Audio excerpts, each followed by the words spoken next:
E aí, galera federal, tudo tranquilo? Olha, uma novidade aqui no canal, atendendo aos pedidos e às recomendações de alguns de vocês, eu decidi retirar a música de fundo, que para alguns atrapalhava o entendimento, a compreensão, a concentração em relação ao conteúdo do vídeo. Então, para acatar alguns pedidos de vocês, eu decidi tirar e daqui para frente não teremos mais a música de fundo dos nossos canais. Acredito que vai melhorar bastante. O vídeo de hoje é para que a gente trate de uma coisa também muito importante, como todas as outras que a gente aborda aqui no canal sempre, que é a tese do texto argumentativo. Vocês que vão fazer o exame de seleção do IFRN e também que vão fazer o Enem, precisam elaborar teses de textos argumentativos, teses eficientes de textos argumentativos. E dentre as coisas que são necessárias se saber em relação à tese estão: primeiro, o que é uma tese? Segundo, onde eu posiciono a tese do meu texto argumentativo? Terceiro, qual é a melhor maneira de fazer uma tese, de elaborar uma tese de um texto argumentativo? E quarta, como eu elaboro a minha tese, quais são as técnicas que eu tenho à disposição para poder fazer uma tese de um texto argumentativo. Portanto, vamos nessa, vamos aprender como é que se faz. Eu vou projetar para você agora no computador os slides para que a compreensão fique melhor, fique mais didática. Então vem comigo. Pois bem, vamos aqui à explicação do que vem a ser a tese de um texto argumentativo. Primeira pergunta que se faz é exatamente essa: o que é a tese? E a resposta: a tese é a ideia central do texto, ou seja, a opinião a ser defendida por meio da argumentação. Logo, a gente entende a tese como sendo a razão de ser do texto argumentativo. Se não houver uma tese no seu texto e a proposta for para você fazer um texto argumentativo, seja um artigo de opinião, uma dissertação argumentativa ou uma carta argumentativa, e se não houver tese, há um sério risco de você incorrer no desvio de tipologia, você fazer um texto que não seja argumentativo. Porque se o texto não tem uma opinião a ser defendida, não se trata de um texto argumentativo. Então, muita atenção a isso. A tese é a razão de ser, é a ideia central, é o que dá fundamento ao texto, é o que dá razão ao texto argumentativo. Beleza? Sendo, então, de fundamental importância para um texto argumentativo. Aí vem uma outra pergunta: onde você posiciona a tese no texto argumentativo? Qual é o melhor lugar, qual é a melhor maneira para essa tese aparecer no texto? Bem, saibamos que a tese pode aparecer de uma maneira implícita. E o que é uma tese implícita? É aquela que está diluída no texto. É aquela tese que a gente só percebe depois da leitura do texto como um todo. Nós lemos os 4 a 5 parágrafos que o estudante escreve e depois dessa leitura a gente chega a uma conclusão. Ah, ele quis dizer, ela quis dizer isso com o texto. Essa é uma tese implícita, está nas entrelinhas do discurso, mas é perceptível. Já a tese explícita, que é a que eu recomendo, é que se recomenda mais para a produção de texto em concurso, é aquela que aparece nitidamente, claramente, por meio de períodos bem delimitados, que podem estar na introdução, que é a melhor recomendação ao meu ver, mas também pode estar na conclusão. Ou seja, existe em um ou em outro, ou nos dois, nesses dois momentos do texto, uma frase, um período que claramente aponta qual é a opinião de quem escreve. Tá? Então, a tese explícita pode ser localizada, apontada, ela está dentro do texto por meio, ou aparece no texto a partir de um período bem delimitado. A tese implícita não, ela está diluída em todo o texto argumentativo e a gente só a percebe a partir da leitura do texto como um todo, tá bom? Então, minha recomendação é que essa aqui, olha, a introdução, a tese explícita posicionada na introdução é a melhor alternativa a ser seguida. Adiante, nós temos aqui mais uma questão importante. Bem, para que vocês saibam exatamente onde é essa tese, nesse modelo que eu apresentei como o mais adequado, pode aparecer, a gente sabe que a introdução é o momento mais adequado, é a introdução que tem um parágrafo que vai ter de 5 a 7 linhas, e olha só, 2 a 4 períodos. Primeiro, essa introdução começa com uma contextualização, você vai inteirar o leitor sobre o tema, vai apresentar informações relevantes para o leitor, para que ele possa ter contato com o tema a ser abordado, é uma ambientação, que vai ter 1 ou 2 períodos, e aí é que aparece a sua tese. A sua opinião vai estar logo após a contextualização. Professor Tatal, este é um modelo, esta é a regra Na verdade, não. Esta é uma sugestão didática. É uma sugestão que, uma vez você seguindo, tem grande chance de fazer um texto eficiente. Mas se você não fizer dessa maneira, existem outras alternativas também. No entanto, essa é a que eu acredito ser a mais didática. Então, logo, a sua tese vai ter um período e, claro, como a gente já tem visto aqui nos vídeos do canal, vai ser posicionada, vai ser apresentada por meio de um tópico frasal, que é um período bem organizado, que tem uma ideia de sentido completo, uma ideia clara, uma ideia objetiva e consistente. A tese tem que estar muito bem apresentada, ok? Então, esse é o posicionamento. Primeiro você contextualiza, depois você apresenta a sua tese, a sua opinião, tomando cuidado de usar um conector para que as duas partes não pareçam de textos diferentes, para que não haja um vácuo aqui entre a contextualização e a sua opinião, tá bom? E essa conexão pode ser feita por meio de conjunção, pronome principalmente. Vamos seguir adiante.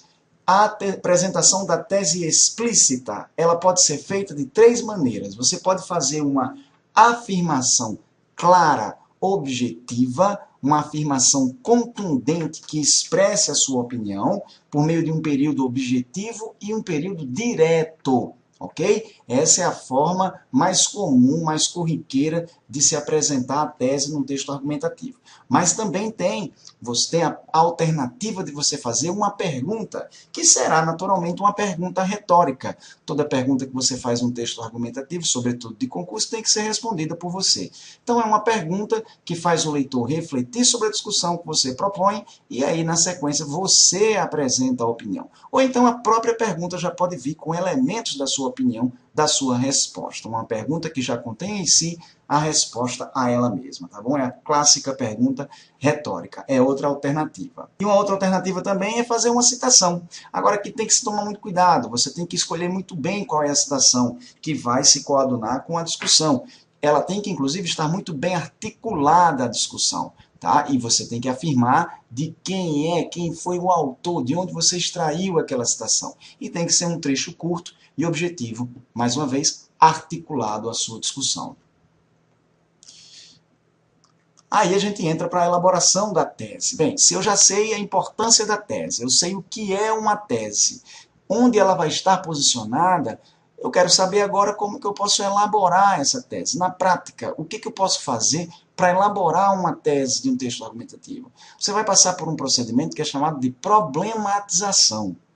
E o que vem a ser essa tal dessa problematização? A problematização é uma reflexão crítica. Você começa a refletir sobre o tema numa perspectiva crítica, acerca do tema a fim de se delimitar um foco de abordagem, baseado em uma questão relevante, tendo como objetivo principal a definição de uma opinião sobre essa. Então, a problematização acontece no nível cognitivo. Você vai refletir sobre o tema para chegar a uma reflexão importante, para chegar a uma opinião relevante sobre o tema. Ok? Levantando questionamentos críticos. A partir desses questionamentos, você chega a uma opinião, você chega a uma definição, a uma conclusão. E essa definição, essa conclusão, a qual você chega depois dessa reflexão crítica, será a sua tese, será a sua opinião. Beleza? Então, uma boa tese parte de uma boa reflexão. Uma reflexão paciente. É claro que quanto mais leitura, quanto mais bagagem cultural, conhecimento de mundo você tiver, maior será a chance de você fazer uma problematização eficiente e chegar numa tese igualmente eficiente, uma tese relevante. Ok? Então, isso depende muito do seu nível de leitura, da sua bagagem de conhecimento de mundo.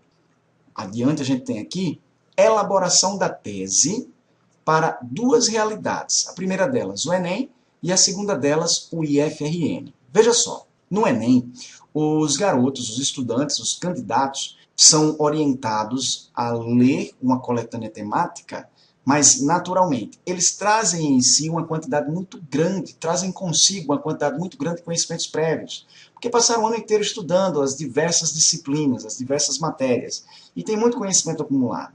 Então, eles têm esses conhecimentos prévios, mas agregado a isso, tem uma pequena coletânea temática, que é menor do que a coletânea do IFRN, das provas do exame de seleção, e na sequência eles pegam esse conjunto de informações, esse corpus informativo, e fazem essa reflexão crítica que eu sugeri no slide anterior. A problematização, a tese no Enem, é feita a partir de uma problematização elaborada pelo próprio candidato. Ok? Então ele segue esse caminho de se observar e analisar seus conhecimentos prévios, fazer uma leitura atenta e crítica da coletânea temática, que são os textos, e fazer uma reflexão crítica em cima desse conteúdo para chegar a um foco relevante, a uma questão relevante para ser discutida no texto. O IFRN facilita a nossa vida. O IFRN faz o quê? Ele mesmo faz uma pergunta problematizadora na prova. Então você não tem necessidade de fazer essa reflexão para definir um foco, porque o foco já está definido pela própria prova.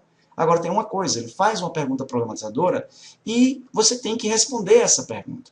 Uma vez que você responde essa pergunta, essa resposta será a tese.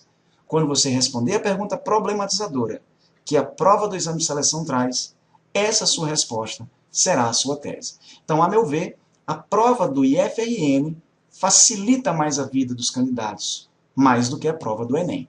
Ok? Então, é um caminho mais simples para ser seguido. É lógico que se o foco escolhido pelo IFRN for um com o qual a gente não tenha familiaridade, aí a coisa complica. Por isso que é importante você ler bastante para evitar, para minimizar esse risco. Né? Então, um exemplo que nós temos de elaboração de uma tese importante, cujo tema seja idosos no Brasil.